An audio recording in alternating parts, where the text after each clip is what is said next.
Alhamdulillahirabbil alamin wassalatu wassalamu ala asrofil anbiya'i wal mursalin sayyidina wa maulana Muhammadin wa ala alihi washabihi ajmain. Asyhadu an la ilaha illallah wahdahu la syarikalah wa asyhadu anna Muhammadan abduhu wa rasuluh la nabiyya ba'dah. Kita bersyukur kepada Allah Subhanahu wa taala atas segala nikmat karunia, kesehatan, waktu luang dan kesempatan kita saat ini bisa menjalankan ibadah puasa, bisa memasuki bulan suci Ramadan, dan semoga kita semua bisa mendapatkan kesempatan untuk berpuasa hingga di akhir Ramadan nanti insya Allah. Salawat dan salam kita haturkan kepada baginda Nabi besar Muhammad Sallallahu Alaihi Wasallam beserta keluarga, sahabat dan pengikutnya yang insya Allah istiqomah di jalan Allah. Kita awali kajian malam hari ini dengan membaca surah Al-Fatihah. Al-Fatihah. Bismillahirrahmanirrahim. Alhamdulillahirrahmanirrahim. Maliki yaumiddin. Iyyaka na'budu wa iyyaka nasta'in. Ihdinas siratal mustaqim. Siratal ladzina an'amta 'alaihim ghairil maghdubi 'alaihim waladdallin. Amin. Baik, Bapak-bapak sekalian dan Ustadz Johar, malam ini kita akan lanjutkan pembahasan mengenai fikih sunnah. Kita sudah membahas 2 kali pertemuan berkaitan dengan puasa, dan malam ini kita akan lanjutkan tema mengenai orang yang diberi keringanan tidak berpuasa tapi wajib membayar fidyah. Seperti biasa akan disampaikan materi oleh Ustadz kita, Ustadz Johar dari Bangka Belitung. Baik, langsung saya berikan kesempatan. Silakan kepada Ustadz Johar, kami persilahkan. Terima kasih Ustaz Imam. Bismillahirrahmanirrahim. Assalamualaikum warahmatullahi wabarakatuh. Waalaikumsalam warahmatullahi wabarakatuh. Alhamdulillahirabbil alamin. Wa bihi nasta'inu ala umuri dunya waddin. Wassalatu wassalamu ala asyrafil anbiya'i wal mursalin wa ala alihi wa sahbihi ajma'in. Subhanaka la ilma lana illa ma 'allamtana innaka antal alimul hakim. Rabbi shrah li sadri wa yassir li amri wa hlul 'uqdatam min lisani yafqahu qawli. Amma ba'du. Bapak-bapak jamaah yang dirahmati Allah Subhanahu wa taala yang sudah hadir di sini, Ustaz Imam, Pak Didi, Pak Nasir, yang dirahmati Allah Subhanahu wa taala. Alhamdulillah, pertama-tama tentu senantiasa kita memanjatkan rasa puji dan syukur kehadirat Allah Subhanahu wa taala atas limpahan nikmat dan karunia-Nya yang diberikan kepada kita. Nikmat kesehatan, nikmat kesempatan, nikmat waktu luang, dan yang paling utama adalah nikmat keimanan. Sehingga pada kesempatan malam ini, alhamdulillah Allah pertemukan lagi kita untuk mengkaji ilmu di antara ilmu Allah Subhanahu wa taala sebagai salah satu implementasi daripada sabda Nabi sallallahu alaihi wasallam, "Talabul ilmi fardhatun ala kulli muslim." Menuntut ilmu adalah kewajiban bagi setiap orang yang mengaku sebagai Islam, orang yang muslim. Malam hari ini insyaallah kita akan melanjutkan apa yang sudah kita mulai dari pembacaan kitab Fikih Sunnah yang kita membahas tentang puasa, di mana kita semua di bulan Ramadan ini diwajibkan untuk berpuasa. Ya, mudah-mudahan dengan 1-2 hal yang kita baca dari fikih tentang puasa ini bisa menjadikan bekal ilmu bagi kita untuk kita benar-benar menjalankan ibadah puasa ini sesuai dengan apa yang diharapkan oleh Allah Subhanahu wa taala. Kita terakhir sampai halaman berapa? Sudah? 236 ya. 227. Ini saya share screen juga. Oke, 227. Nah, 227 halaman buku ya? Atau halaman PDF?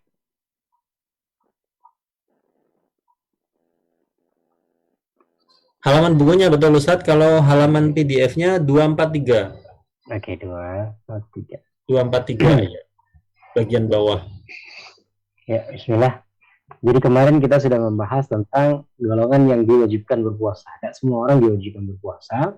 Yang diwajibkan berpuasa Yang pertama muslim, kebalikannya kafir tidak diwajibkan. Kemudian berakal, artinya orang gila tidak diwajibkan. Kemudian baligh, berarti orang yang belum baligh tidak diwajibkan. Kemudian dia sehat dalam artian mampu, ya. Kemudian artinya tidak mampu tidak wajib. Kemudian dalam keadaan di tempat atau tidak safar, maka orang yang safar dia tidak memiliki kewajiban untuk berpuasa. Kemudian tanpa ada halangan lain, contohnya bagi perempuan ada haid atau nifas, hamil atau menyusui. Nah, ini diantara kewajiban ya, bagi golongan tersebut lah. Puasa ini diwajibkan. Dari sini maka berarti ada golongan-golongan yang tidak diwajibkan. Nah, golongan yang tidak diwajibkan itu konsekuensinya tidak sama. Konsekuensinya nggak sama. Artinya antara orang yang sakit dengan orang yang tidak mampu dalam artian tua beda. Antara orang kafir dengan orang yang haid beda. Walaupun semua mereka masuk dalam bagian orang yang tidak diwajibkan berpuasa. Nah, ada golongan yang orang tidak diwajibkan berpuasa, tidak diwajibkan mengganti, maksudnya mengganti di hari yang lain, dan juga tidak diwajibkan membayar fidyah. Pokoknya tidak wajib sama sekali. Gitu. Seperti kafir, kemudian orang yang belum baligh atau yang gila. Ini sudah ini, tidak wajib. Nah, maka kalau semuanya dia tidak berpuasa, tidak perlu dia ganti. Bahkan kalau orang kafir, orang dia berpuasa, tidak berpuasa sama saja. Nah, kalau orang anak-anak gimana? Sebagian ulama mengatakan anak-anak ini kalau kebaikannya insya Allah diganjar. Artinya kalau dia berpuasa ada kebaikan yang diberikan Allah kepada mereka. Tapi kalau mereka tidak berpuasa, mereka tidak berdosa. Gitu kan? Nah, konsekuensi dari tiga kelompok ini tidak ada kewajiban mengganti, tidak ada kewajiban untuk membayar fidyah dan yang lain. Nah, tapi ada juga konsekuensi lain bagi kelompok yang lain. Contohnya ibu hamil dan menyusui, ya kan? Nanti ada konsekuensinya. Atau yang sakit dan safar, konsekuensinya sakit dan safar harus ganti di hari yang lain. Tidak boleh orang yang sakit itu sakit biasa ya, bukan sakit yang menahun. Itu tiba-tiba langsung dia membayar fidyah saja. Tidak bisa. Karena tebusannya atau penggantinya adalah dengan berpuasa di hari yang lain. Faman kana minkum maridan aw ala safarin fa'iddatun min ayyamin ukhra. Ya, barang siapa di antara kalian sakit maridan aw ala safar atau dia dalam keadaan safar, fa'iddatun min ayyamin ukhra, maka diganti dari bilangan hari yang lain sesuai dengan yang ditinggalkan. Maka jelas di situ. Tidak bisa dia langsung fidyah. Nah, kemudian ada wa'alal ladzina yutiqunahu fidyatun ta'am miskin. Kemudian orang yang tidak mampu dia membayar fidyah. Nah, tidak mampu ini dalam artian dia sudah tua, dia tidak mungkin lagi untuk kembali kuat.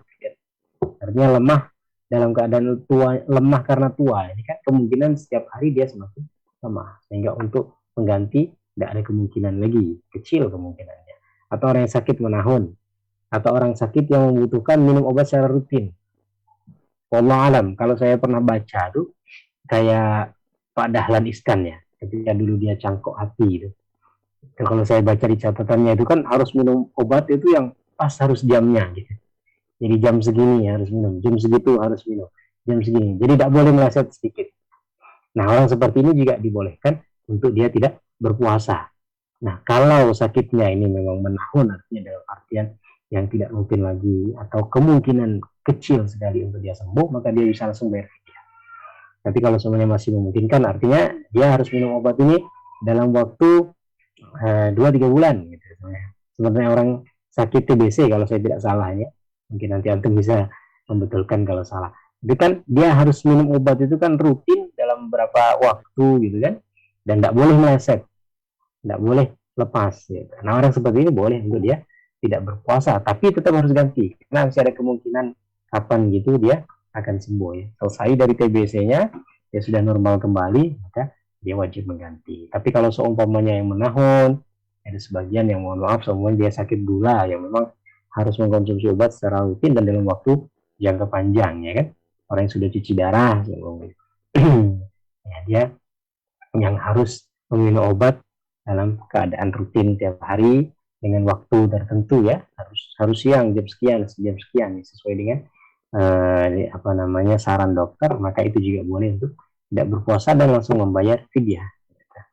Nah, di sini orang yang diberi keringanan tidak berpuasa tapi wajib membayar fidyah.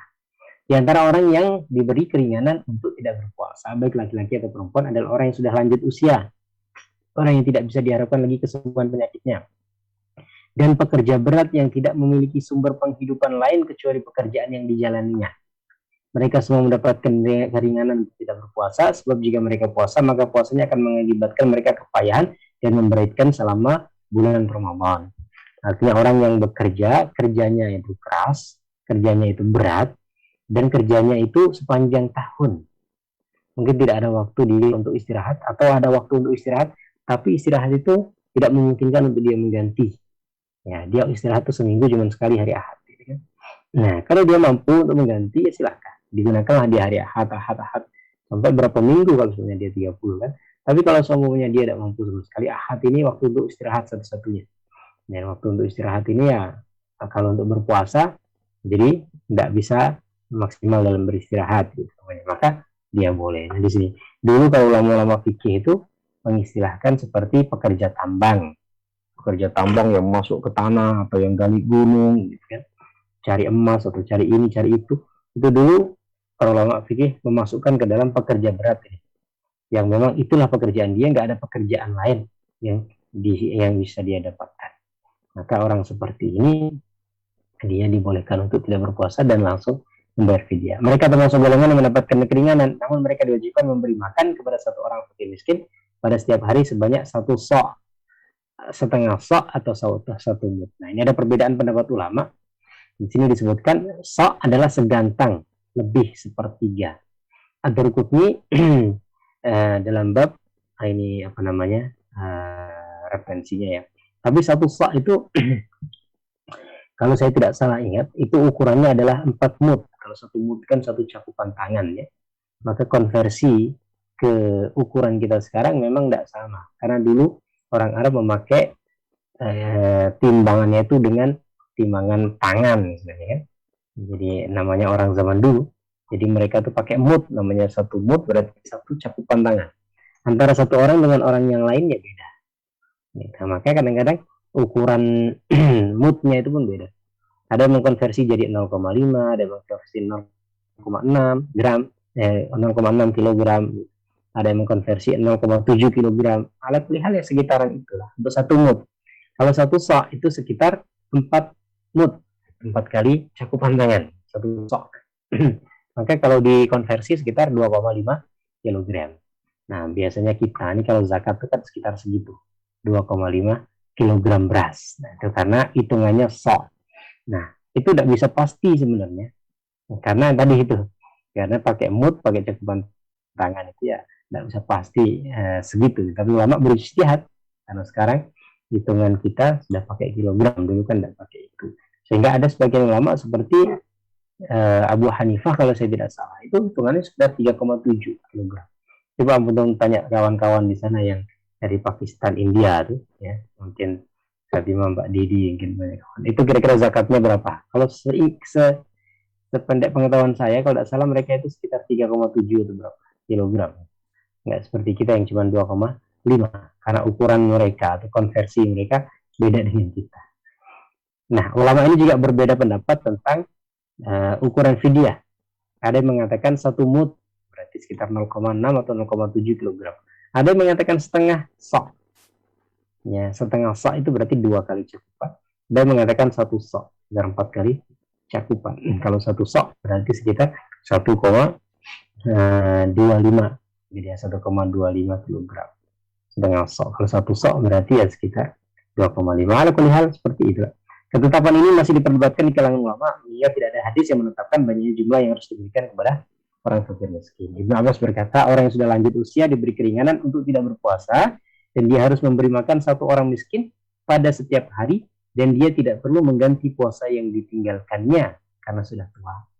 Ya, Imam Bukhari meriwayatkan dari Atha bahwa dia pernah mendengar Ibnu Abbas membaca ayat berikut, dan wajib bagi orang yang berat menjalankannya membayar fidyah. Wa 'alal ladzina yutiqunahu fidyatun ta'amu miskin, yaitu memberi makan orang miskin. Lalu Ibnu Abbas berkata, ayat ini tidak mansuh Ayat ini ditujukan kepada orang yang sudah lanjut usia, baik laki-laki maupun perempuan, yang tidak sanggup lagi untuk berpuasa. Dan sebagai gantinya mereka diharuskan memberi makan satu orang fakir miskin pada tiap-tiap harinya. Artinya satu hari yang dia tinggalkan memberi fakir miskin satu. Ya ukurannya segitu. Kalau saya tidak salah, doa mungkin ya sesuai dengan ketentuan Basnas mungkin sekitar 2,5 kalau tidak salah. Kalau di daerah saya sini di Bangka Belitung itu sekitar 20.000 satu kali fidyahnya gitu. Allah alam kalau di sana berapa. Jadi konversikan dengan hitungan setempat ya. Kalau di Hong Kong Allah alam nanti Ustaz Imam bisa lebih paham itu untuk hitungan hitungan fidyahnya. Demikian pula orang sakit dan tidak ada harapan sembuh dan tidak mampu berpuasa. Orang seperti ini hukumnya sama dengan orang tua lanjut usia tanpa ada perbedaan. Jadi dia boleh langsung membayar fidyah tanpa harus mengganti. Ya.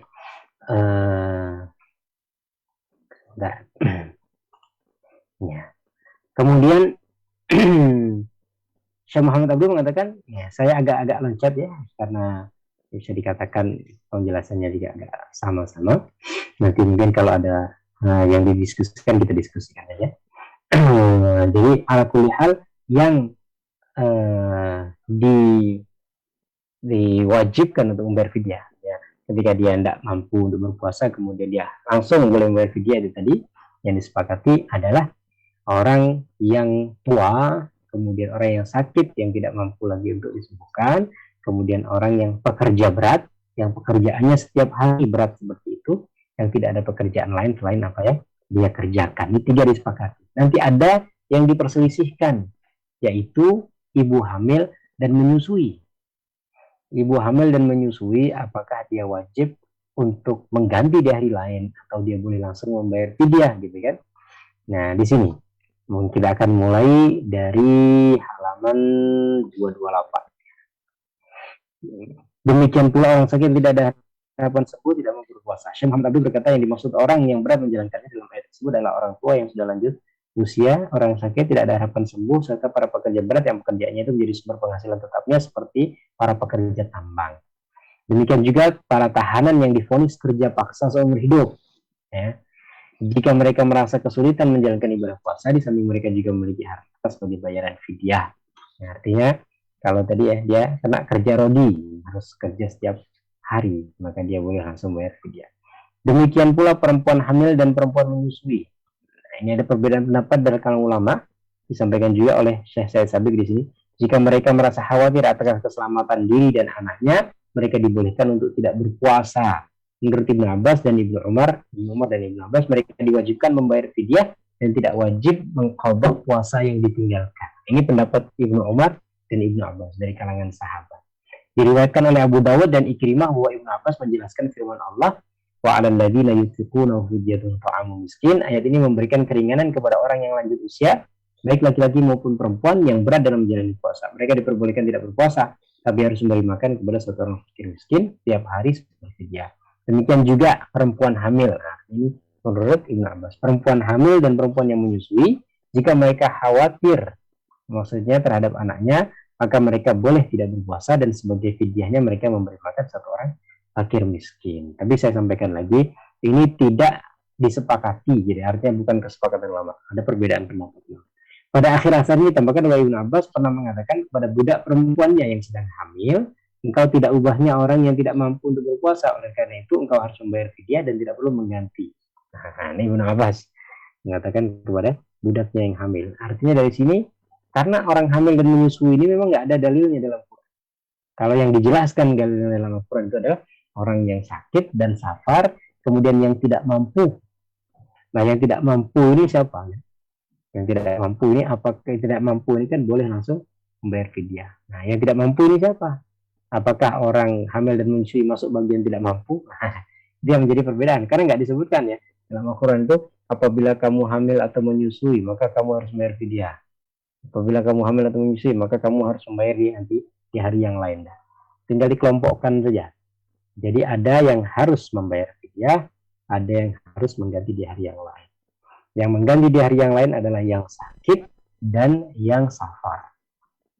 Kemudian yang langsung membayar fidyah adalah yang sudah tua dan juga bukan, yang sudah tua atau yang berpenyakit yang tidak memungkinkan untuk sembuh.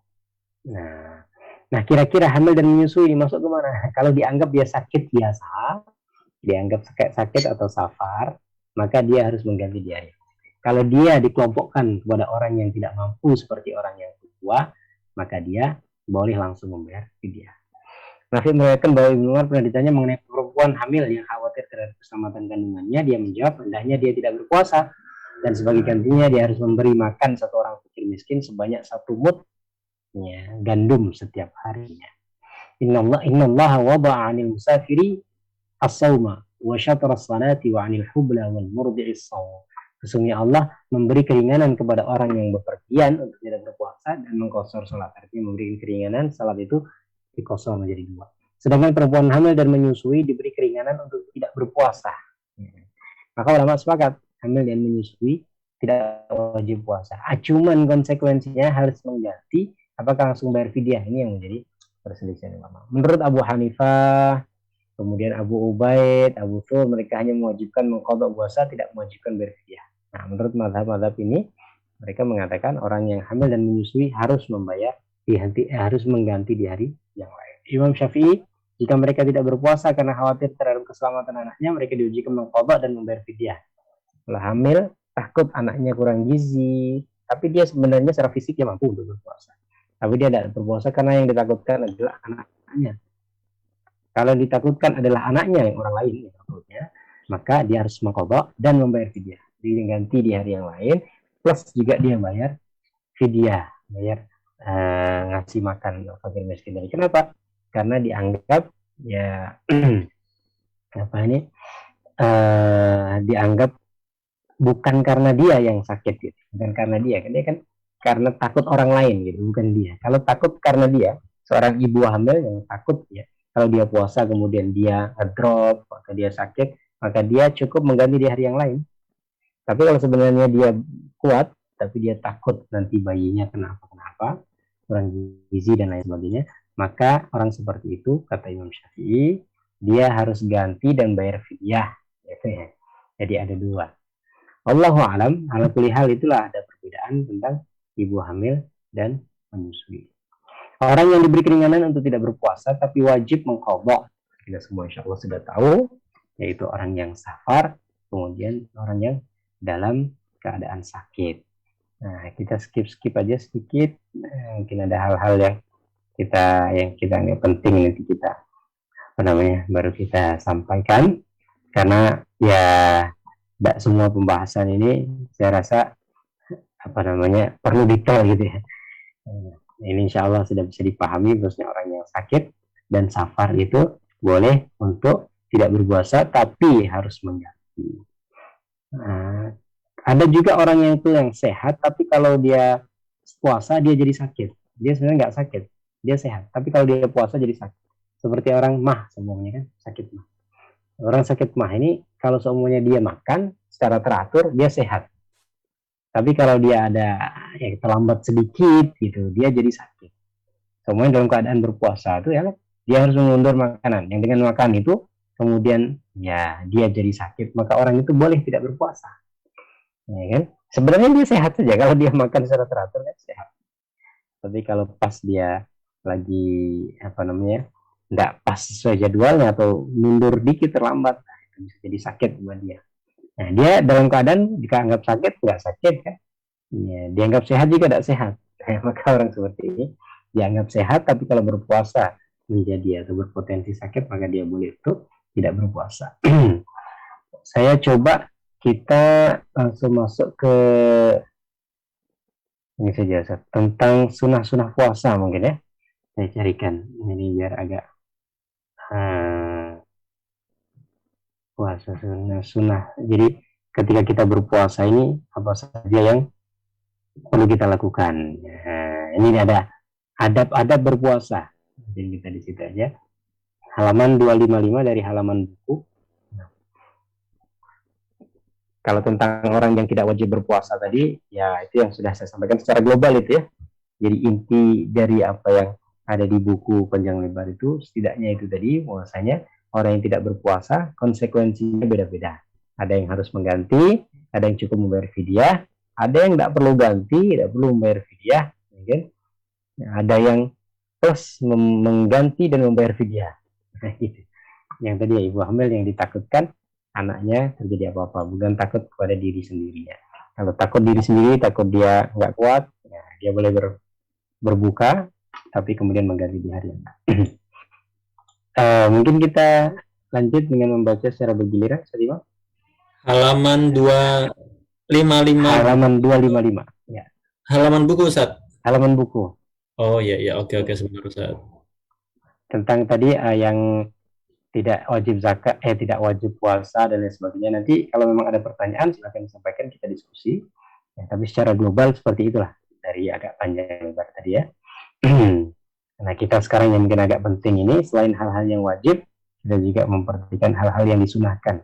Atau di sini dikasih judul adab berpuasa. Etika, kebaikan-kebaikan yang kita lakukan yang ketika kita berpuasa itu apa saja. Silakan, Sadil. Oke, baik, saya baca dulu ya. Adab berpuasa. Ketika berpuasa, seseorang dianjurkan memperhatikan sekaligus melaksanakan adab-adab berikut ini. 1. Makan sahur. Umat Islam sepakat bahwa sahur hukumnya sunnah dan tidak berdosa apabila ditinggalkan. Dari Anas radhiyallahu an bahwa Rasulullah shallallahu alaihi wasallam bersabda, "Tasaharu fa inna sahuri barokatan." Sahurlah karena dalam sahur terdapat berkah. Hadis riwayat Bukhari dan Muslim.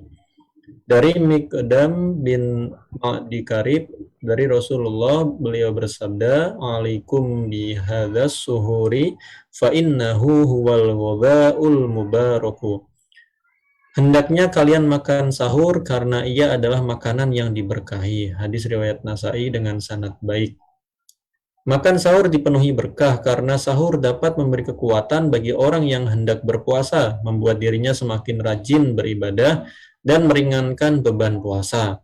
Sahur bisa dilakukan dengan memakan makanan, baik banyak ataupun sedikit, meminum walaupun dengan seteguk air. Dari Abu Sa'id Al-Khudri radhiyallahu an bahwa Rasulullah shallallahu alaihi wasallam bersabda, "As-sahuru barokah fala tada'uhu walau ayyajra'a ahadukum jur'ata ma'in fa innallaha wa malaikatahu yusholluna 'alal mutasahhirin." Sahur adalah keberkahan, maka janganlah kalian mengabaikannya, walaupun seorang di antara kalian hanya sahur dengan seteguk air, sebab Allah dan para malaikatnya bersolawat, memberkati dan mendoakan kepada orang-orang yang bersahur. Hadis riwayat Ahmad. Waktu sahur, ya, silakan Ustaz.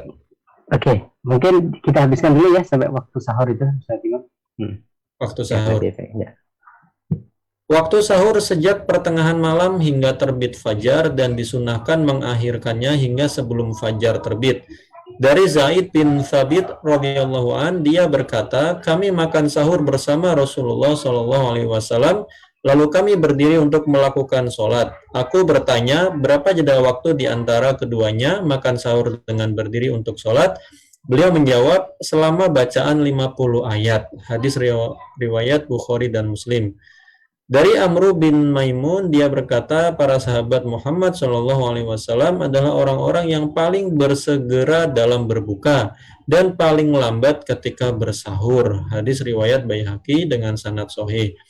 Dari Abu Dzar Al-Ghifari radhiyallahu an dalam hadis marfu' bahwa Rasulullah SAW bersabda, "La yazalu ummati bi khairin ma'ajjalul fidra wa akhurus sahur." Umatku selalu dalam kebaikan selama mereka menyegerakan berbuka dan mengakhirkan. Dalam sanadnya terdapat Sulaiman bin Abu Usman. Dia adalah seorang perawi yang tidak dikenal. Oke, ya. Ini tentang sahur, sunnah atau adab pertama, anggaplah sunnah ya. Yang pertama yang perlu kita perhatikan ketika kita berpuasa adalah sahur. Sahur ini adalah makanan yang dimakan di waktu sahar. Jadi ada istilah sahar, ada istilah sahur. Sahar itu waktunya, seperti waktu asar, waktu maghrib, waktu duha, ya kan? Waktu subuh dan lain sebagainya. Ada satu waktu yang dalam bahasa Arab itu disebut waktu sahar. Waktu sahar itu kapan? Waktu sahar itu adalah sejak pertengahan malam. Nah, makanan di waktu sahar itu disebut sahur. Nah, waktu sahar ini adalah sejak pertengahan malam sampai subuh. Pertengahan malam ini bukan berarti jam 12 malam. Karena hitungan kalender Hijriah atau hitungan bulan-bulan Hijriah itu ya nggak selalunya malam itu 12 jam. Kalau sekarang semuanya di tempat saya itu dia maghribnya jam 6. Kemudian subuhnya jam 4.38. 4.38 atau 4.40. Artinya ini nggak sampai 12 jam malam itu. Maka dia kalau itu berarti kan sekitar 10 jam setengah aja. 10 jam setengah. Berarti kalau dibagi 2 ya sekitar jam 11-an. Artinya jam 11 itu menurut kalender Hijriah di tempat saya, dia sudah masuk waktu sahar karena dia sudah pertengahan malam. Sampai kapan? Sampai sebelum maghrib. Sebelum subuh. Ya kan? Subuh. Nah, itu waktu sahar. Nah, makanan yang dimakan di waktu itu disebut makan sahur. Maka kalau ada orang sahur setelah taraweh dia makan, ini untuk sahur besok, tidak bisa. Karena dia belum waktu sahar. Makanan di situ nggak disebut makanan sahur. Dia makanan biasa. Tapi kalau seumpamanya setelah jam 11 dia sudah makan, maka itu disebut makan sahur. Boleh dikatakan makan sahur. Maka orang yang sahur ini sudah mendapatkan nilai kebaikan dari sunnah. Fasaharu fa inna fis sahuri barakah. Makan sahurlah kalian karena sesungguhnya dalam makan sahur itu ada keberkahan. Apa keberkahan di sini? Keberkahan yang pertama, keberkahan karena dia bisa bangun sebelum subuh. Ini kan suatu kebaikan kalau orang mampu bangun sebelum subuh. Karena doa itu sangat mustajab ketika dibacakan sebelum subuh. Rasulullah SAW mengatakan bahwasanya di sepertiga malam itu Allah mencari. Ya, sepertiga malam terakhir kan berarti sudah masuk waktu sahar. Allah mencari siapa yang mau diampuni, siapa yang punya masalah untuk Allah selesaikan dan lain sebagainya. Ya, Allah sampai nyari orang. Siapa yang mau diampuni gitu. Di waktu apa? Di waktu sahar. Nah, ketika orang itu sahur, dia setidaknya dia bangun sebelum waktu subuh. Dia bisa menangi waktu-waktu yang utama. Ya, apabila dia mampu berdoa, sempat berdoa malah akan lebih baik sekali gitu ya. Nah, jadi kalau orang yang sahur sejak pertengahan malam tadi sampai subuh, sebelum subuh, maka dia dapat kebaikan pahala sahur. Tapi ada satu kebaikan lain, yaitu mengakhirkan sahur. Jadi kalau orang makan jam 12 malam, itu sudah dianggap punya pahala menjalankan sunnah, karena dia disuruh sahur. Kalau orang tidak sahur sama sekali, habis berbuka, dia tidur, habis tidur adalah tidak perlu sahur, malas juga sahur, kan? Sampai besok langsung puasa, maka dia puasanya sah saja, tapi dia tidak mendapatkan kebaikan dari sunnah sahurnya, karena dia tidak makan di waktu sahur. Ya. Nah, orang yang mengakhirkan makan sahur, dia punya dua kebaikan dua sunnah. Pertama, sunnah karena dia makan sahur. Yang kedua, kesunahan mengakhirkan sahur. Ya, gitu ya. Jadi orang yang makan sahur sudah dapat pahala sunnah satu. Tapi orang yang mengakhirkan sahur, maka dia dapat dua pahala. Pahala sahur, pahala mengakhirkan ke sahur. Karena tadi Rasulullah mengatakan, umatku masih akan berada dalam kebaikan selama mereka itu menyegerakan berbuka dan mengakhirkan sahur. Nah, kapan waktu yang dianggap sebagai waktu yang waktu akhir sahur gitu? Akhir sahur, apakah ya 1 menit sebelum adzan atau 2 menit sebelum adzan gitu?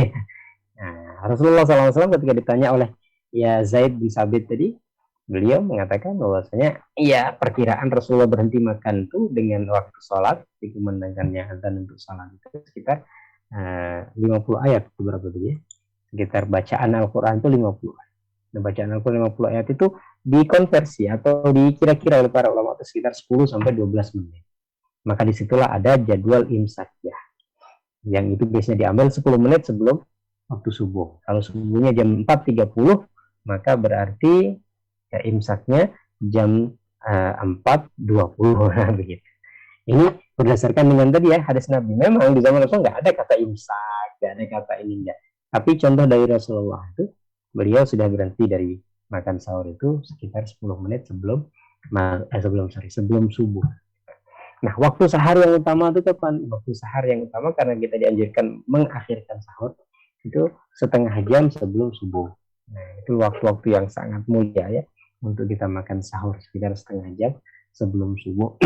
Tapi kalau seumpamanya ya, dia mau agak cepat gitu ya, bukan setengah jam, mungkin 1 jam sebelum subuh ya tidak masalah. Ya, tapi semakin ke belakang kan berarti semakin sedikit keutamaannya. Karena anjurannya adalah mengakhirkan. Ketika kita benar-benar mengakhirkan, berarti kita dapat pahala besar. Nah, kalau orang tidak sampai mengakhirkan tadi ya dapat pahala, tapi ya mungkin tidak sebanyak orang yang mengakhirkan benar-benar mengakhirkan sahur itu tadi. Itu ya. Jadi ada sahar, ada sahur. Sahur adalah makanan yang dimakan ketika waktu sahar. Waktu sahar itu adalah pertengahan malam sampai subuh. Nah, waktu yang diutamakan untuk kita bersahur itu kan di akhir. Maka orang yang mengakhirkan sahur dapat pahala makan sahur. Yang kedua dapat pahala mengakhirkan makan sahur. Tapi jangan sampai kemudian deket-deket injury time gitu. Tinggal 1 menit atau tinggal bahkan berapa detik begitu ya, masih inilah waktunya untuk mengakhirkan sahur. Akhirnya baru 1 suapan sudah Allah Akbar gitu ya. Jadi maksudnya mengakhirkan itu tidak sampai mepet betul dengan subuh. Setengah jam itu sudah dianggap kita mengakhirkan sahur ya. Karena tadi awal-awal sahur itu ya jam 12 atau jam 11 itu. Orang makan jam 11 itu sudah dianggap makan sahur. Tapi dia mendahulukan makan sahur. Nah, sementara anjurannya adalah kita mengakhirkan. Ya, seperti itu mungkin. Kita lanjut. Kalau ada pertanyaan dipersilakan atau tambahan. Silakan kalau ada yang mau tanya dulu. Berkaitan dengan tadi yang orang yang diperbolehkan tidak berpuasa, sama sekarang tentang sahur. Mungkin saya dulu Ustadz yang tadi bayar fidyah itu Ustadz, itu bentuknya makan jadi atau bahan makanan pokok. Tadi kan itu 1 mud gandum gitu ya. Nah itu makan jadi tinggal makan siap santap atau bahan sembako gitu Ustadz. Ya, memang sekarang ini ya keadaan itu berubah. Keadaan berubah sehingga bisa jadi cara kita membayar fidyah juga berubah. Saya ingin menyampaikan seperti zakat. Di zaman dulu itu kan Rasulullah zakat dengan kurma. Kurma itu dulu menjadi makanan pokok. Sekarang orang Arab sendiri, kurma itu bukan lagi menjadi makanan pokok. Gitu. Sehingga kalau orang zakat pakai kurma itu juga manfaatnya nggak terlalu banyak. Kalau dulu memang kurma itu makanan pokok, jadi bisa langsung dikonsumsi kayak kita makan biasa. Sekarang orang Arab sendiri kurma itu sudah buah seperti kita, bukan lagi makanan pokok. Maka ada sebagian orang yang nggak boleh semuanya zakat dengan uang, ada sebagian tuh ya, nggak boleh zakat dengan uang, harus dengan bahan makanan pokok, gitu kan. Nah, sementara kurma itu dulu makanan pokok, sekarang enggak. Dan orang ya sekarang sudah jarang untuk semuanya ya zakat itu dengan kurma gitu. Orang-orang Arab sendiri, ya, kalau antum melihat orang-orang Arab pesta gitu, itu nggak ada lagi yang numpuk-numpuk kurma. Numpuknya adalah ya onta guling atau kambing guling kan, nasi begitu. Artinya bahan makanan pokok sudah berubah. Maka kalau seumpamanya keadaan kita sekarang di Indonesia, kan, kita kasih beras saja. Kemungkinan orang ya kemungkinan belum bisa dimanfaatkan dengan baik. Kalau gandum, ya gandum di zaman dulu mungkin ya bisa diolah menjadi roti tanpa bahan yang lain sudah bisa dimakan. Artinya dari gandum itu diolah kemudian menjadi roti sudah menjadi santapan makanan. Sehingga nggak butuh tambahan lain gitu. Tapi kita Indonesia, kita kasih beras saja orang fakir miskin itu. Pasti nyari lauk. Pastilah nyari lauk gitu kan. Jadi, siapa yang mau makan nasi doang kemudian pakai garam atau bagaimana? Tidak bisa. Tapi kalau gandum kan mungkin masih bisa jadi roti itu bisa disantap tanpa lauk apapun gitu.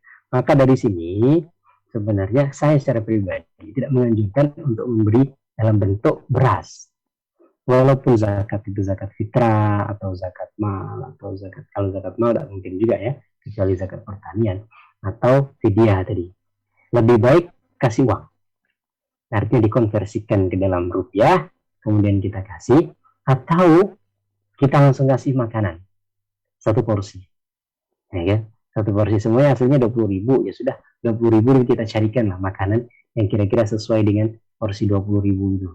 Kalau semua lebih-lebih dikit ya kita anggap sedekah gitu. Karena yang lebih dibutuhkan adalah yang lebih penting adalah apa yang dibutuhkan oleh fakir miskin. Sehingga ada seorang ulama, Syekh Ali Jum'ah, ketika jadi mufti Mesir, ya walaupun di Mesir banyak ulama mazhab Syafi'i, yang Syafi'i itu harus bahan makanan pokok. Nah, dalam mazhab Syafi'i kan ya awal-awal ya, sekarang kalau orang-orang mazhab Syafi'i yang kontemporer ini sudah malah menganjurkan dengan uang gitu. Karena kalau dengan bahan makanan pokok sudah bisa dikatakan manfaatnya kurang karena masih butuh yang lain. Gitu. Dengan beras umumnya tadi kita kasih beras, orang butuh makanan yang lain. Maka Syekh Ali Jum'ah sendiri yang beliau mazhab Syafi'i, beliau ulama besar di Mesir, pernah menjadi mufti dalam waktu cukup lama.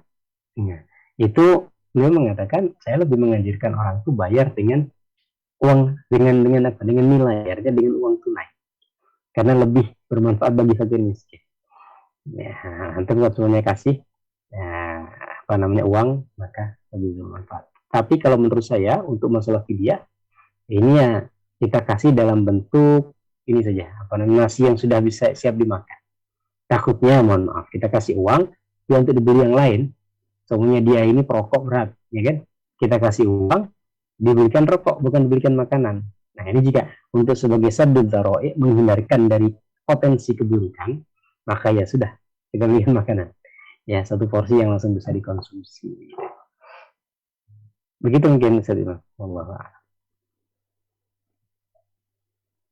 Ya, makasih Ustaz. Berarti satu kali makan Ustaz ya, bukan satu hari makan ya? Ya, pada hakikatnya sih satu kali makan. Ya, satu kali puasa, satu kali makan kan ya, bukan satu kali puasa, satu hari makan ya? Enggak, satu kali makan pada hakikatnya. Okay. Tapi ada yang membedakan tuh karena tadi ya, ada yang ukurannya 1 mud, ada yang 1 sok. Kalau 1 sok itu kan 4 kali cakupan. Nah, yang menganggapkan 1 sok, yang menganggapkan 1 sok ini berarti untuk makan 1 hari. Nah, jadi untuk makan 1 hari, maka kita bisa pilih sih. Kalau menurut saya sih, kalau di sini itu kemungkinan ada dua. Kalau di Indonesia ya, kalau semuanya 1 mud itu mungkin sekitar 20.000. Ya sebenarnya nggak sampai 20.000 sebenarnya, 10.000 itu sudah 1 mud. Nah kalau 1 sok itu sekitar 2,5 kg, berarti sekitar 30 sampai 35.000. Maka kalau uang 35.000 kemungkinan masih ada porsi itu untuk makan 1 hari. Dan makan 1 hari itu bukan 3 kali, karena orang Indonesia 3 kali. Orang Arab tuh 5 kali. Orang Arab itu ada cuman ghada sama asya. Ghada sama asya, makan siang dan makan malam. Sebenarnya begitu. Nah, makan pagi itu tidak ada kalau di di Arab itu tidak terbiasa makan pagi. Maka istilahnya iftar. Iftar itu kan sebenarnya ya untuk iftar itu breakfast gitu ya. Itu ya sebenarnya ya wallah alam saya tidak menemukan gitu. Maka adanya itu makan siang ghada dengan asya, makan malam. Maka kalau menurut saya, kalau semuanya memberi sehari itu 2 porsi saja cukup. Tidak sampai harus 3 kali ya. Maka dengan 30.000 atau 35.000 bagi yang menganggap 1 sok 4 gantang itu, nah itu mungkin untuk sehari dengan 2 kali porsi. Wallahu a'lam. Oke, baik. Terima kasih Ustadz. Karena banyak pertanyaan begitu-begitu tuh. Kalau di sana berapa Ustaz ini? Di Hong Kong? Kalau kita di sini $30 Ustaz. $30 itu sekitar 50.000 lah. Itu untuk makan itu kira-kira 2 porsi atau 1 porsi?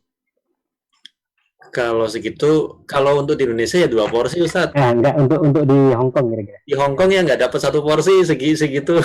Oh, 1 porsi pun nggak dapat ya? Nggak dapat, di Hong Kong minimal $60.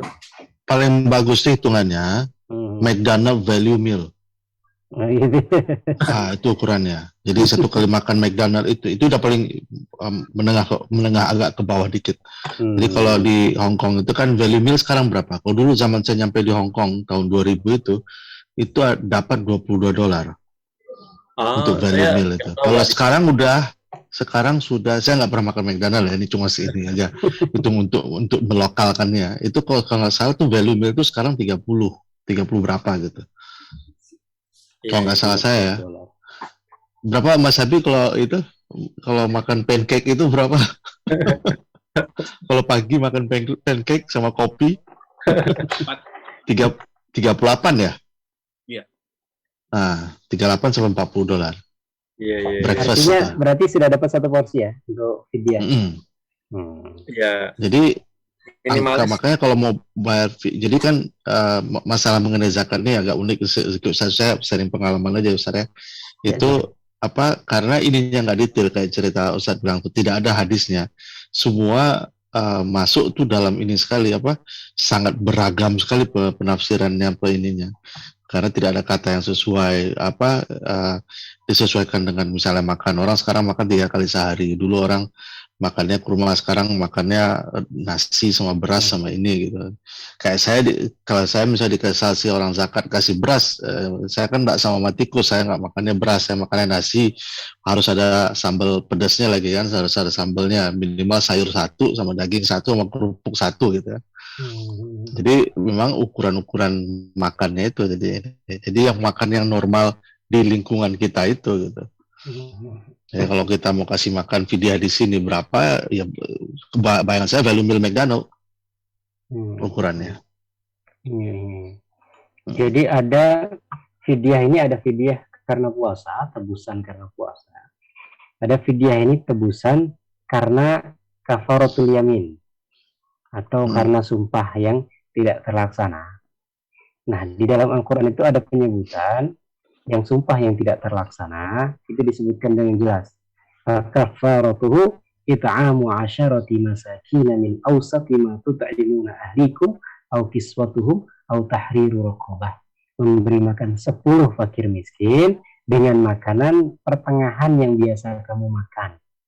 Ya kan? Jelas ininya ya. Kalau yang fidyah untuk tebusan sumpah yang tidak terlaksana itu, maka itu. Nah, sekarang untuk masalah puasa ini, apakah ngikut sama tebusan dengan itu atau enggak? Karena para ulama tidak menyamakan, karena dalam hadis itu dikatakan ada tadi 1 mud atau 1 sok. Sehingga tapi ada sebagian ulama yang mengkiaskan. Ya, kalau kafarat atau fidyah untuk kafaratul yamin itu seperti itu ya samalah, ya kan? Untuk fidyah ya kita pertengahan dari yang kita makan semuanya rata-rata 1 kali makan itu porsi tadi $30 semuanya atau $40. Ya itulah yang kita berikan. Wallahu a'lam. Kalau menurut saya sih mana yang bermanfaat untuk fakir miskin itulah. Ya kan? Yang mana yang bermanfaat untuk fakir miskin itu ya. 1 mud itu kan takaran tangan ya Ustaz ya? Iya, takaran tangan. Mentah kan? Iya, betul. Ya, kurma atau gandum atau kismis. Karena ukurannya 1 sak untuk kurma, siap makan. Siap makan. Kalau 1 sak beras itu belum siap makan. Allah alam, maka banyak istihad dari ulama-ulama kontemporer ya. Iya, makanya banyak ruang istihad memang. Maka nanti beda-beda semuanya kan, nanti di dompet wafat juga punya doa syariah kan. Nah, beliau lah yang menetapkan kadar-kadarnya. Kemudian nanti Basnas juga punya ketetapan. Kadang sama, kadang berbeda juga. Kalau mungkin di Hong Kong juga ada perbedaan. Tidak tahu Allah alam apakah ikut 1 lembaga otoritas atau setiap kalangan Muslim. Kalau di sini kan NU Muhammadiyah kadang-kadang berbeda juga takaran fidyahnya. Jadi ya, kita ada 0,6, sebagian 0,7. Kalau tidak salah itu ada bahkan NU Center, NU Care ya, kalau tidak salah itu sampai 45.000 hitungan untuk sekali fidyah. Ya, karena ininya makannya banyak. Wallahu a'lam. Ya, ya, ya. yang ngumumin barangnya besar-besar semua kan. Bercanda Ustaz. Iya, betul. Iya lah gitu. Ya, baik. Terima kasih Ustadz dan Pak Didi. Yang lain ada yang mau ditanyakan? Bapak-bapak? Pak Abe, Pak Andri, Pak Nasir, Pak Adi, Pak Sudirman. Nah, biasanya pertanyaannya berat Pak Sudirman ini. Ini Pak Oh ya, Pak Nasir, silakan. Imam. Ya, Ini sebenarnya saya tujukan ke Pak Imam aja ini. Bahwa Yang main $30 itu sudah sejak. Halo? ya, ya Pak. Bisa dengar? Ya, bisa. $30 itu sudah sejak lebih dari 25 tahun yang lalu, Pak. Jadi dulu harga McDonald yang number one itu, yang fish, yang ikan, set ikan itu berserta kopi, atau 24. Laca, apalah, pokoknya set itu. Sekarang set itu sudah $38, dulu $12, tapi harga fitrah kita tetap $30. Itu perlu dirubah itu Pak Imam. Masa sudah, ya, Pak, ya. Saya pedomannya seperti yang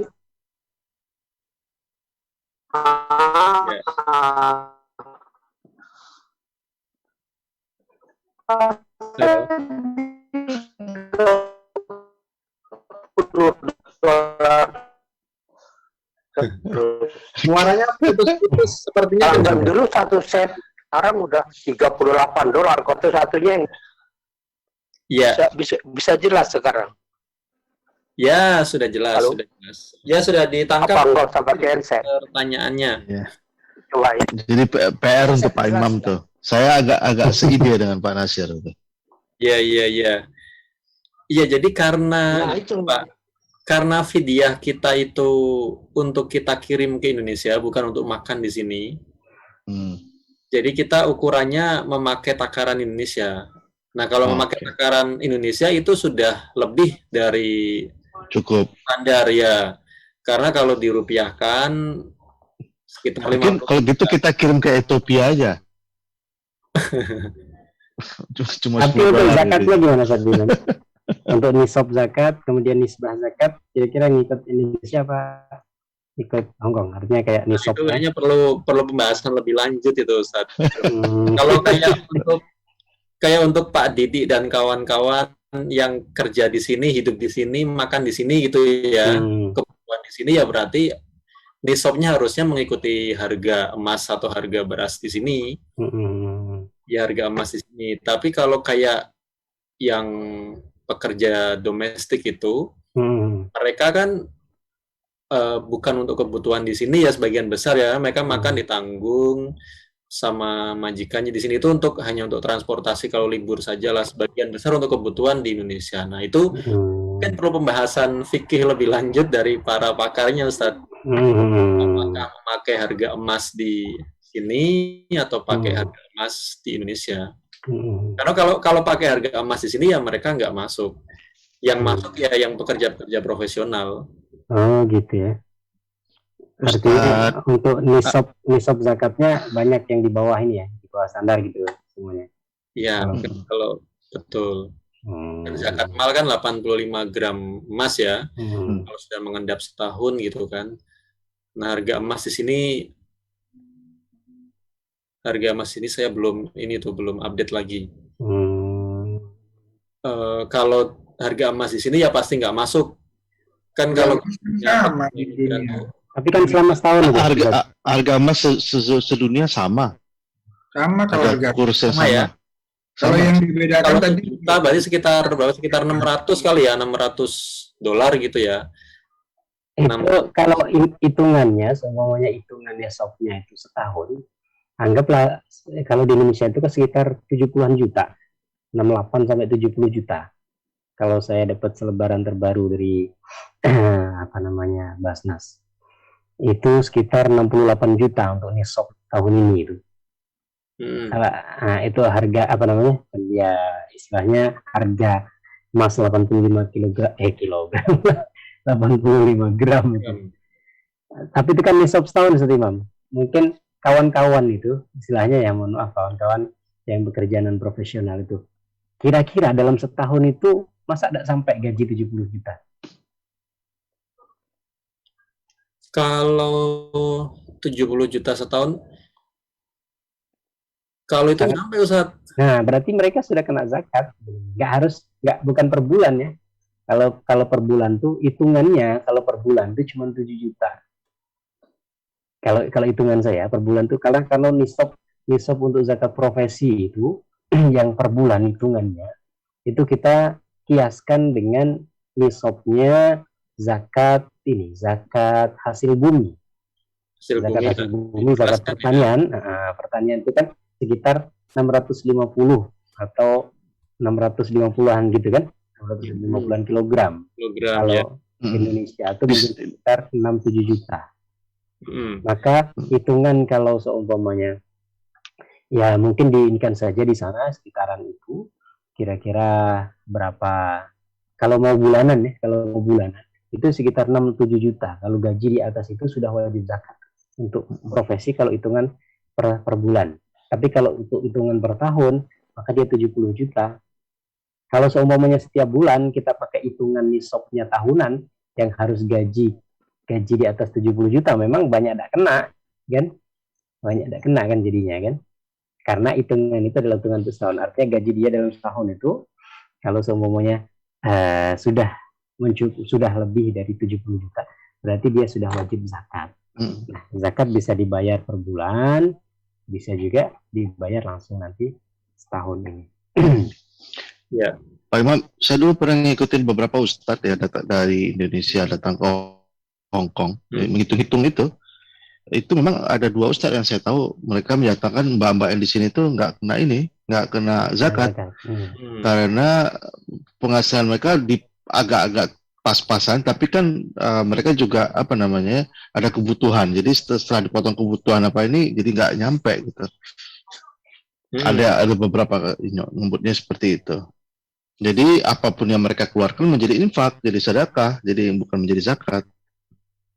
Iya. Apalagi belum lagi mereka datang sih dalam keadaan terlilit utang. Iya betul. Ya banyak faktor memang. Nah, tadi yang mengenai beras, kalau kita kiaskan dengan beras, Ustadz, harga beras di sini tuh kan paling murahnya itu ya sekitar $15 per kilogram. Kalau kali 522 kilogram beras, tadi kan kalau 650 gabah kayaknya Ustadz ya? Iya, gabahnya. Nah, kalau beras itu kan 522, itu 7.000 lebih Ustadz. Berarti sekitar? Ya 7.000 lebih dolar. Nah, sedangkan gaji mereka itu 4.630 standarnya. Nah, jadi masih di bawah nisab. Gitu. Tadi Pak Didi, ya betul itu ada hutang tiap bulan yang harus dibayarkan, harus dikeluarkan dulu. Nah, jadi kalau zakat penghasilan mereka belum masuk itu. Jadi sebetulnya infak yang mereka keluarkan itu. Saya dulu mengalami 2. Yang pertama ketika di Prancis, memang kebanyakan pekerja profesional. Jadi hitungan zakatnya ya seperti yang tadi saya sampaikan, banyak kena, insya Allah banyak yang kena kan, walaupun bulanan atau bahkan tahunan banyak yang kena, apalagi hitungannya hitungan dolar gitu, dan bahkan dikonversikan ke dolar saja mereka tuh bulanannya sudah kena gitu kan. Nah, tapi ketika ke Korea hampir sama dengan kawan-kawan mungkin TKW Hong Kong. Tapi kawan-kawan di sana celengannya banyak. di Korea tabungnya banyak, tabungannya subhanallah, dan gajinya tuh besar-besar juga gitu. Artinya mau dihitungan dalam bentuk bulanan maupun dalam bentuk tahunan itu semua kena gitu. Ya, artinya tabungannya itu kena lah kalau saya lihat di Korea tuh. Tapi alam kalau memang di Hong Kong enggak seperti itu kan. Iya. Tapi saya setuju dengan Pak Nasir, itu mungkin harus dicoba-coba dihitung-hitung ulang lagi tuh untuk karena hitungannya sudah 30 tahun yang lalu. Yang iya ya Pak ya. Bensin dan air. Semua fidyah, zakat, Zakat apa fitrah semua. juga ya. Itulah betul ini. Iya, Kalau selama saya kita baru datang dari Hong Kong udah segitu. Sampai tahun hari ini 1940 berapa 2021 itu Pak? Iya. Tahun berapa Tapi Pak Nasir di sini Pak? dari lembaga saya yang kemarin itu tahun fakultatif di sana ada ini. Nah, artinya lembaga keagamaan atau lembaga Islam. Lembaga lain Nggak ada yang menetapkan kayak iya Yang- belum tahu saya Ustaz. yang Boleh itu kita membawahi. tanya Ustaz Muhaimin tuh apa Islamic Hmm. Union kok ada nggak referensinya? Mungkin begitu. Iya. Jadi biar satu ini ya satu ketetapan. Satu kesempatan karena memang zakat kita di sini pun beda-beda. Tahun lalu itu kalau tidak salah cuma 58 atau 55. Sekarang nisabnya sudah 68. Karena memang tadi kan hitungan apa namanya emasnya sudah berubah. Nah, fidyahnya masa ada berubah gitu kan. Iya. Kasihan fakir miskin. Iya betul. ini hanya sharing aja ya Pak Ustadz. Kalau yang di Korea itu mereka itu halo dengar ini Silakan Pak, dengar Pak. Jelas Pak Nasir, jelas. yang di Korea itu paling kecil mereka tuh 18 juta per bulan karena mereka tuh kerjanya di pabrik, tidak seperti di Hong Kong yang kerja sebagai domestic helper. Jadi memang di Korea itu kena semua itu Pak Ustadz. Betul. Kalau juta satu bulan. Jadi paling kecil tuh 18 juta di tangan udah malas-malasan itu. Nah kalau yang di Hong Kong, kalau yang harga gaji sekarang paling sekitar 7 juta 8 juta kan per bulannya. Gitu ya. Iya. Betul. 8 jutaan lah. Begitu Pak Ustadz. Jadi 8 memang Korea tuh memang harus kena. Betul. Nah, seperti yang dibilang Pak Didi, kalau di Hong Kong yang terkait dengan berbagai macam masalah termasuk kredit dan sebagainya, ya mungkinlah oleh karena itu Iya betul. saya nggak tahu ya kalau di Saudi sama di Malaysia. Kalau yang di Hong Kong itu sekarang ini kira-kira ada 7 juta.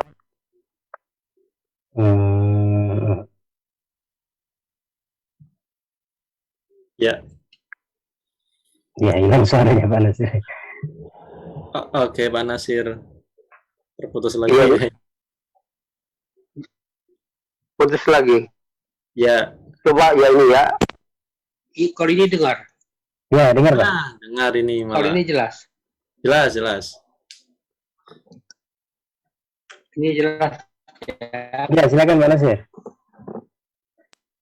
Seperti katakan tadi kalau yang Dia kalau dites jelas dia, pas saya ngomong hilang jelas. atau karena mereka itu adalah ekspertis ya. Kalau saya bilang yang di Korea, yang di Arab, United Arab, apa di negara-negara lain, di Inggris, di London, di USA, mereka itu adalah ekspertis. Kalau yang di Hong Kong, Malaysia, Brunei, Saudi Arabia itu domestic helper.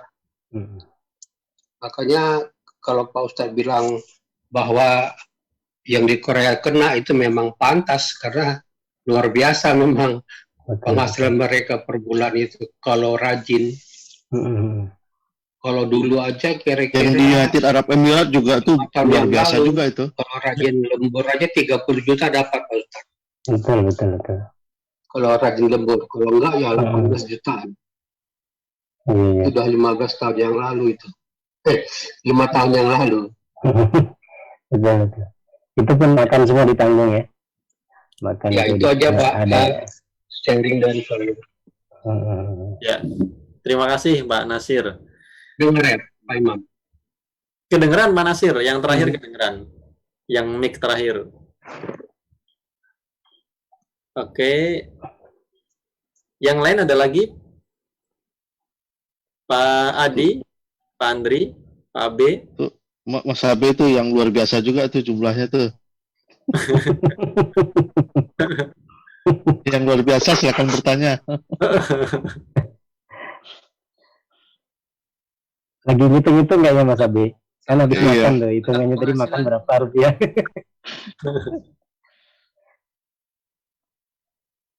Kenapa Pak B? Ada? Zakat penghasilan. Wah, ini bermasalah juga ini mic-nya nih. Masalah ya? Ada tapi Ini saya kira ini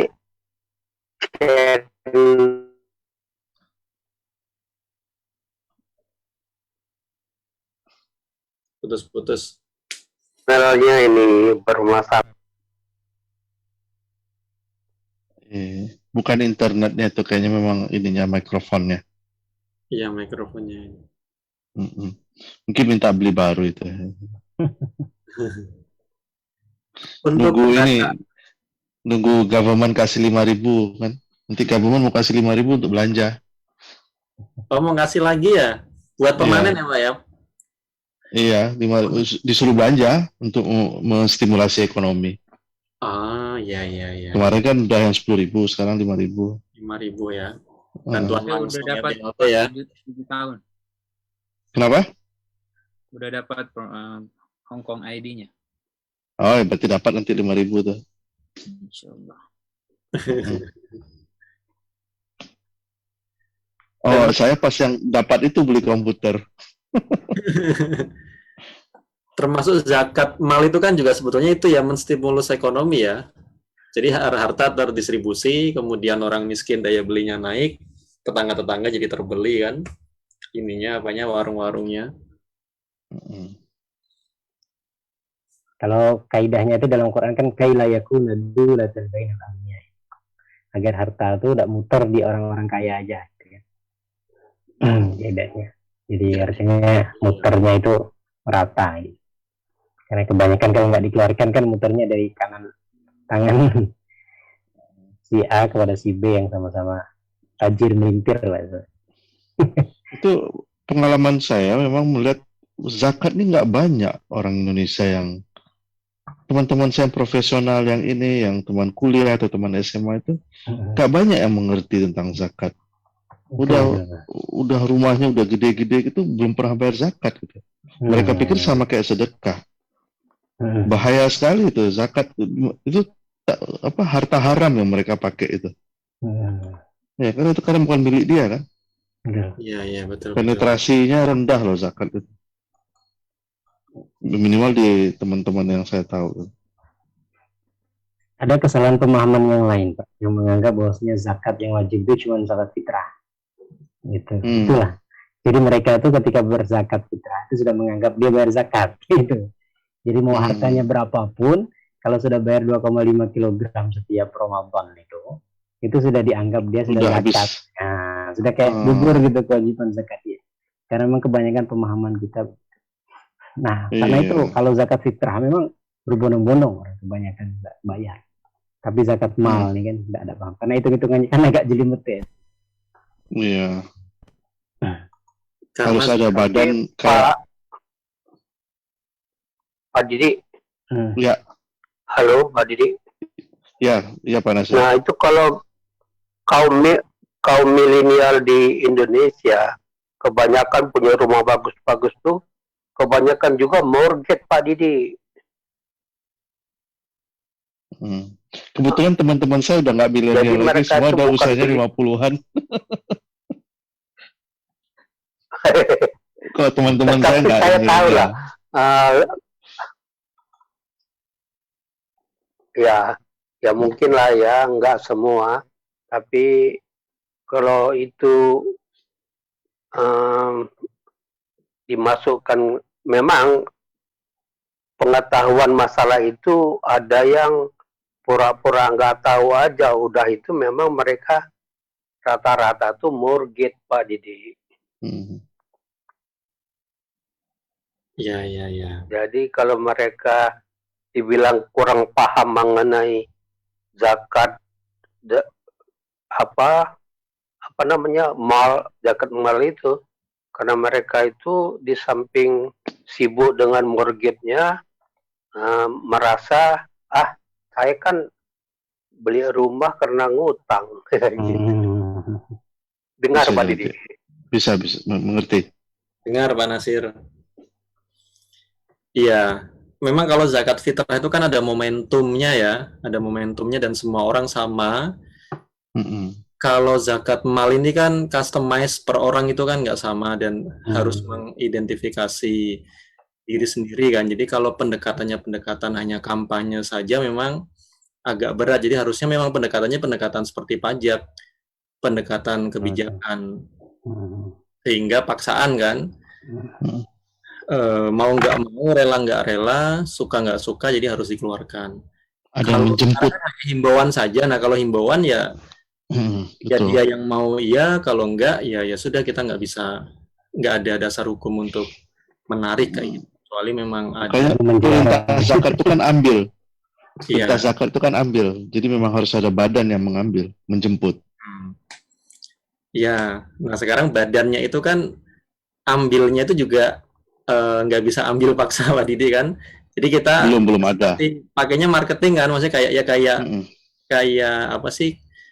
Ya kayak bisnis gitulah, maksudnya harus ada marketing, harus ada sosialisasi, harus ada penyadaran. Gitu. Bukan seperti zaman Rasulullah yang ambil memang harus ngambil gitu kan, ada kekuatan. Gitu ya, ada kekuatan. Ada kekuatan penguasa di atas. Makanya ketika beberapa suku Arab itu nggak mau bayar zakat sama Abu Bakar radhiyallahu anhu itu diperangi, perang Ridha. Ya. Nah itu ya apa namanya. Dan juga kan banyakan kita juga kan sudah bayar pajak gitu kan, memang, dan pajak itu kan juga cukup besar ya. Jadi itu yang bikin jadi orang juga mikir-mikir lagi untuk keluar lagi kan. Untuk keluar lagi. Jadi sebenarnya bukan masalah urusan kita nih, kayaknya gaji kita kekecilan untuk urusan ini nih. Tapi kalau gaji besar pun jadi kerasa, Mas. Bercanda, saya nyebut gaji, bercanda. Karena istilah bahasa Inggris, it's not my payroll to discuss about this gitu. Karena ya memang ini ya memang harus pemerintahan Islam ya yang seperti ini. Makanya di Malaysia yang saya tahu, mungkin Pak Ustadz tahu, saya sendiri, bahwa pembayaran pajak itu bisa akadnya akad zakat mal. Jadi Malaysia itu yang Muslim.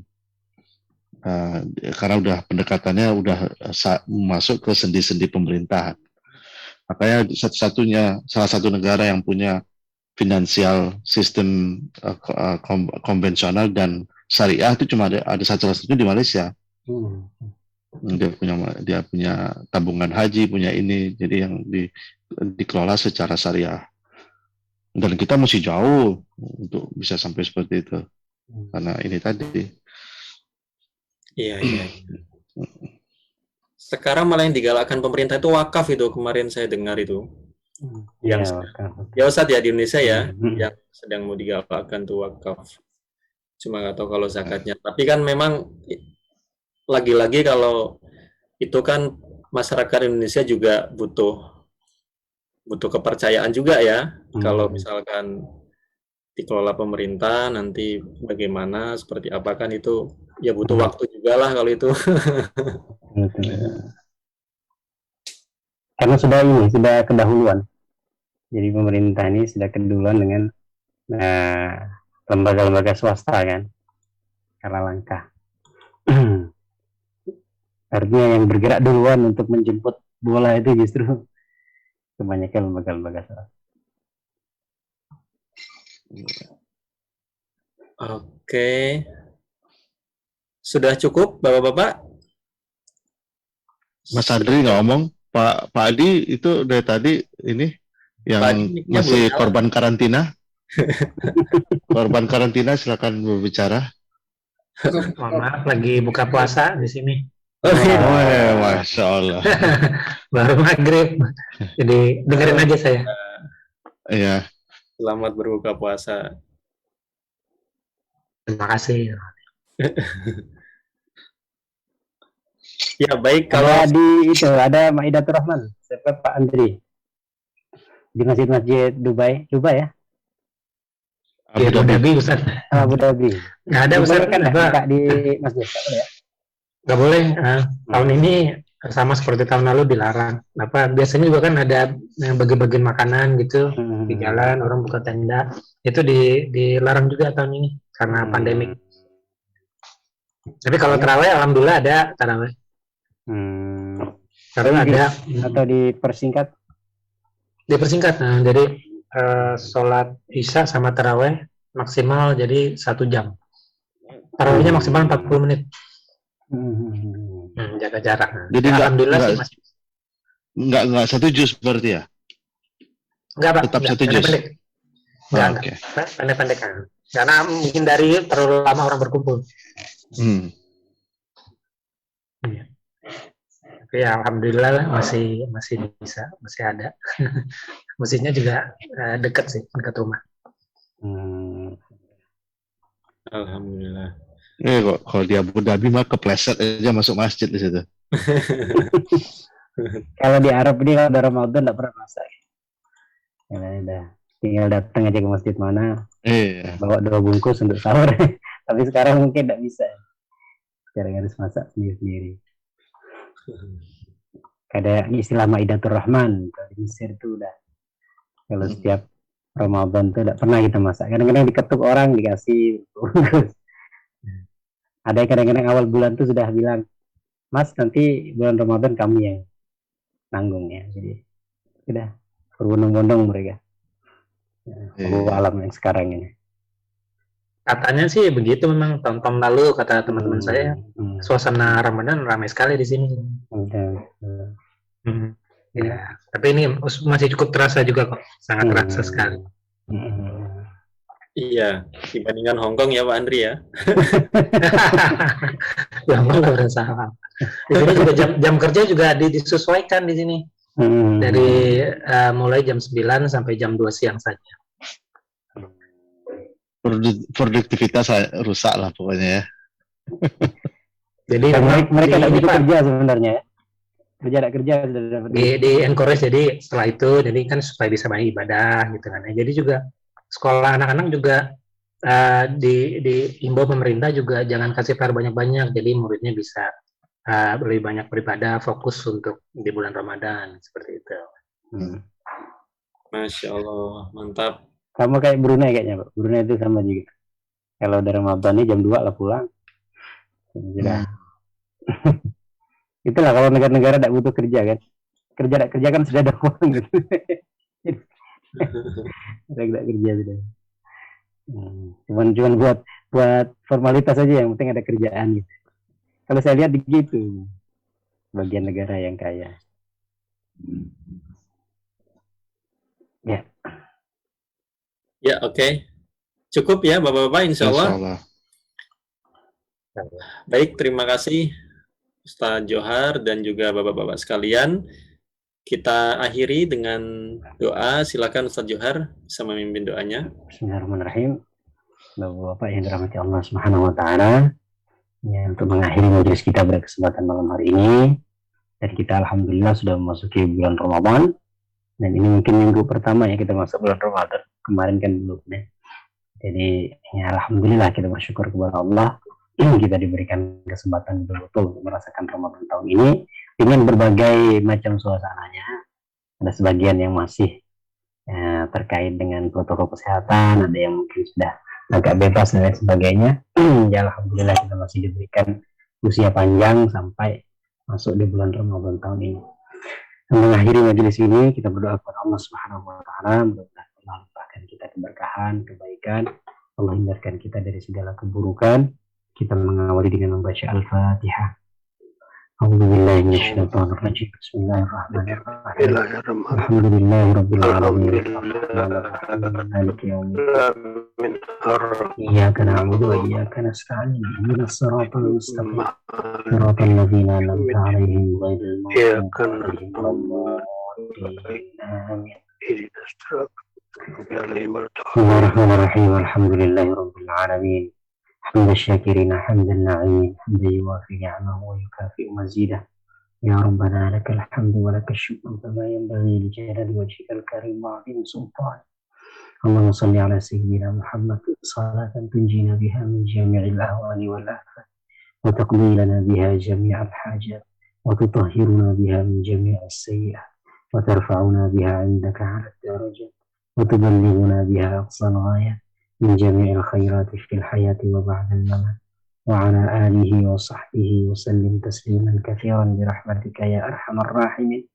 اللهم اغفر لنا ذنوبنا ولوالدينا وارحمهما كما ربيانا صغارا ولأجدادنا وجداتنا وإخوتنا وأخواتنا وأزواجنا وأهالينا وأبنائنا وذرياتنا ومشايخنا ومعلمينا وأساتذتنا وتلاميذنا ومريدينا ولمن له حق علينا من المؤمنين والمؤمنات والمسلمين والمسلمات الأحياء منهم والأموات إنك سميع قريب مجيب الدعوات يا قاضي الحاجات.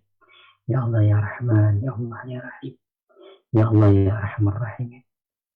Ya Allah ampunilah dosa-dosa dan kesalahan-kesalahan kami, ya Allah. Baik yang kami sengaja maupun tidak kami sengaja, baik yang kami ketahui maupun tidak kami ketahui. Dan Engkau Maha mengetahui ya Arhamar Rahimin. Ampunilah dosa-dosa kami, dosa-dosa ibu bapak kami, dosa-dosa istri-istri kami, dosa-dosa anak-anak kami, dosa-dosa saudara-saudara kami, dosa-dosa keluarga-keluarga kami, dosa-dosa masyarakat kami, dosa-dosa anak-anak kami, dosa-dosa guru-guru kami ya Allah. Ampunilah dosa-dosa guru-guru kami ya Allah. Ampunilah dosa-dosa murid-murid kami ya Allah. Ampunilah dosa masyarakat kami ya Allah. Ampunilah dosa-dosa pemimpin-pemimpin kami ya Allah. Ampunilah dosa-dosa sahabat-sahabat kami ya Arhamar Rahimin, baik yang sudah mendahului kami maupun yang masih hidup di antara kami ya Rahman ya Rahim. ويا أرحم الراحمين ويا أكرم الأكرمين. اللهم اغفر لنا ولإخواننا الذين سبقونا بالإيمان ولا تجعل في قلوبنا غلا للذين آمنوا ربنا إنك رؤوف رحيم. يا الله يا رحمن يا الله يا رحيم يا الله يا أرحم الراحمين. Ampunilah dosa-dosa dan kesalahan-kesalahan kami ya Allah. Ampunilah dosa-dosa dan kesalahan-kesalahan saudara-saudara kami yang telah mendahului kami, bapak ibu kami yang telah mendahului kami, keluarga-keluarga kami yang telah mendahului kami, saudara-saudara kami yang telah mendahului kami. Ampunilah mereka semua ya Arhamar Rahim. Tempatkanlah mereka tempat yang terbaik di sisimu ya Allah. Ya Allah, jangan Kau masukkan dalam hati kami rasa hasad, rasa iri, rasa dengki, rasa benci, rasa sombong, takabur, dan rasa dengki di antara sama muslim di antara kami ya Arhamar Rahim. Allahumma astur auratina wa amin روحاتنا وآمنا في أوطاننا وأصلح أئمتنا وولاة أمورنا. Ya Allah, tutupilah aib-aib, celah-celah dan kekurangan-kekurangan kami ya Arhamar Rahim. Berikanlah rasa aman dalam hati kami, berilah ketenangan dalam hati kami ya Allah. Berikanlah rasa aman di negeri yang kami tinggali ya Arhamar Rahim. Perbaikilah ya Allah pemimpin-pemimpin kami, jadikanlah orang-orang yang berkuasa atas kami, orang-orang yang takut kepadamu, orang-orang yang menjalankan syariatmu, yang menegakkan perintahmu, dan orang-orang yang mengasihani kami ya Rahman. Rabbana hab lana min azwajina wa dhurriyyatina qurrata a'yun waj'alna lil muttaqina imama. Karuniakanlah kepada kami ya Allah, anak-anak kami, istri-istri kami, keluarga-keluarga kami, dzurriyyat kami, orang-orang yang saleh dan saleh, orang-orang yang bermanfaat untuk agama. Amin ya Allah. Jadikanlah mereka penyejuk hati kami ya Allah, penawar kegundahan kami ya Allah. Jadikanlah mereka pemimpin bagi orang-orang yang bertakwa. Allahumma rizqna rizqan halalan tayyiban mubarakan wasi'an wa amalan mutaqabbala wa shifaan min kulli da'in wa saqam. Ya Allah, karuniakanlah kepada kami rezeki yang halal, rezeki yang baik, rezeki yang Kau berkahi ya Arhamar Rahim. Jauhkanlah dari kami rezeki yang haram, rezeki yang tidak Engkau berkahi, dan rezeki yang Kau murkai ya Allah. Jadikanlah rezeki-rezeki kami rezeki yang baik, yang penuh keberkahan. Berikanlah kesehatan dalam diri kami ya Arhamar Rahim. Terimalah amalan-amalan ibadah kami. Allahumma a'inna ala zikrika wa syukrika wa husni ibadatik. Ya Allah, bantulah kami, tolonglah kami agar selalu istiqamah mengingatmu ya Allah, selalu taat beribadah kepadamu ya Allah. Jangan tanamkan dalam diri kami rasa malas untuk beribadah kepadamu ya Arhamar Rahim. Allahumma barik lana fi Ramadan. Ya Allah, berkahilah kami di bulan Ramadan ini. Jadikanlah kami hamba-hambamu yang beruntung. Jadikanlah kami hamba-hambamu yang mendapatkan keuntungan di bulan yang mulia ini ya Arhamar Rahim. Bantulah kami ya Allah. Berikanlah kami kekuatan untuk memaksimalkan ibadah di bulan Ramadan. A'inna 'ala siyami wal qiyam. Berikanlah kami kemampuan untuk bisa berpuasa sampai di akhir Ramadan. Berikanlah kami kemampuan untuk melaksanakan qiyam Ramadan, memperbanyak bacaan Al-Quran, memperbanyak sedekah, memperbanyak amal-amalan kebajikan ya Arhamar Rahim. Allahumma srif 'anna al-bala wal waba wal amrad wal asqam wal mihan wal fitan ma dhahara minha wa ma batan min baladina hadha khassatan min buldanil muslimin 'ammah. Hindarkanlah dari kami ya Allah bala, bencana, musibah, baik yang kami ketahui maupun tidak kami ketahui, baik yang nampak maupun yang tersembunyi ya Allah. Engkau yang maha mengetahui ya Arhamar Rahim. Allahumma arinal haqqa haqqan warzuqna ittiba'ah wa arinal batila batilan warzuqna ijtinabah. Tampakkanlah kepada kami yang hak adalah hak ya Allah. Berikanlah kami kemampuan untuk mengikutinya. Tampakkanlah kepada kami yang batil adalah batil. Berikanlah kami kemampuan untuk menghindarinya dan menjauhkan diri daripadanya ya Arhamar Rahim. Allah maqsim lana min khasyatika ma tahulu bihi bainana wa baina ma'asiyatik. Karuniakanlah kepada kami ya Allah rasa takut kepadamu yang menghalangi kami dari berbuat maksiat kepadamu ya Arhamar Rahim. Allah maqsim lana min khasyatika ma tahulu bihi bainana wa baina ma'asiyatik. Wa min ta'atika ma tuballighuna bihi jannatak. Karuniakanlah kepada kami ketaatan yang bisa membawa kami menuju surgamu ya Arhamar Rahim. Wa min al-yaqini ma tuhawwinu bihi 'alaina masa'ibad dunya. Karuniakanlah kepada kami keyakinan kepadamu ya Allah yang membuat musibah-musibah yang menimpa kami menjadi ringan di hadapan kami. Allahumma afrigh 'alaina sabran wa thabbit aqdamana wansurna 'alal qaumil kafirin. Berikanlah kami rasa sabar. Berikanlah kami kesabaran ya Allah. Sabar dalam ketaatan. Sabar menghindari maksiat. Sabar dalam segala hal. Rabbana atina fid dunya hasanah wa fil akhirati hasanah wa qina adzabannar. Wa sallallahu ala sayyidina Muhammadin nabiyil ummi wa ala alihi wa sahbihi wa sallam. Subhana rabbika rabbil izzati amma yasifun. Wa salamun ala al-mursalin walhamdulillahi rabbil alamin. Amin ya Alamin. Jazakallah khairan Ustadz Johar atas ilmu yang disampaikan pada malam hari ini dan juga Bapak-Bapak sekalian atas kehadiran dan sharing ilmunya juga. Semoga bermanfaat untuk kita semua, menambah wawasan kita. Kita akhiri dengan membaca hamdalah dan doa penutup majelis. Subhanallah. Saya lupa Tuan.